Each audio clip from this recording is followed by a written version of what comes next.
વલસાડ પોલીસે વિદેશના વિઝા અપાવવાના બહાને ઠગાઈ કરતા દમણના ઈસમની ધરપકડ। ફરિયાદી પાસે એડવાન્સ ₹25,000 ગૂગલ પે લીધા બાદ આરોપીએ સંપર્ક તોડી નાખતા ફરિયાદ। વલસાડ શહેરમાં વિદેશના વિઝા આપવાના બહાને થતી સાયબર ઠગાઈનો પર્દાફાશ થયો છે। વલસાડ સિટી પોલીસે દમણના તીનબત્તી વિસ્તારમાંથી ધર્મેશ રામજીભાઈ ટંડેલની ધરપકડ કરી છે। ફરિયાદી સાજિદ સલીમ પઠાણે ફેસબુક ઉપર વિઝા ફક્ત 7 દિવસમાં મળશે એવી જાહેરાતનો જોઈને સંપર્ક કર્યો હતો। આરોપીએ પિંકલ પાટીલના નામે પોતાને મુંબઈનો ગણાવી દુબઈનો વિઝા અને ટિકિટ પેકેજ ₹1 લાખમાં આપવાનું કહ્યું। ફરિયાદી પાસેથી એડવાન્સ પેટે ₹25,000 ગૂગલ પે દ્વારા લીધા બાદ આરોપીએ સંપર્ક તોડી નાખ્યો હતો।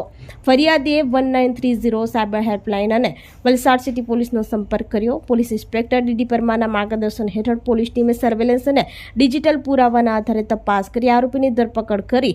આરોપી ફેસબુક પર વિઝા સંબંધિત ખોટી જાહેરાતો મૂકી લોકોને ફસાવતો હતો। એસપી ડોક્ટર કનરાજ વાઘેલાના ડીવાયએસપી કે વર્માની સૂચના મુજબ આ કાર્યવાહી કરવામાં આવી। પોલીસે લોકોને લોભામણી ઓનલાઈન જાહેરાતોથી સાવધ રહેવા અને અજાણ્યા લિંક્સ પર ક્લિક ન કરવા અપીલ કરી છે। ઠગાઈના કેસમાં તુરંત 1930 હેલ્પલાઇન પર સંપર્ક કરવા જણાવ્યું હતું।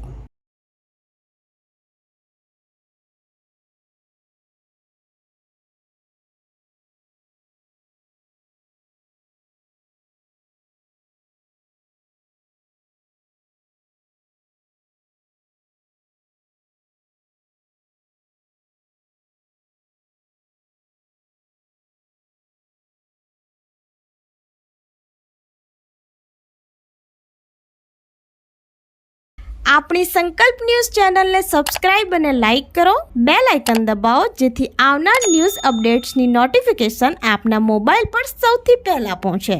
Like, subscribe and share the video.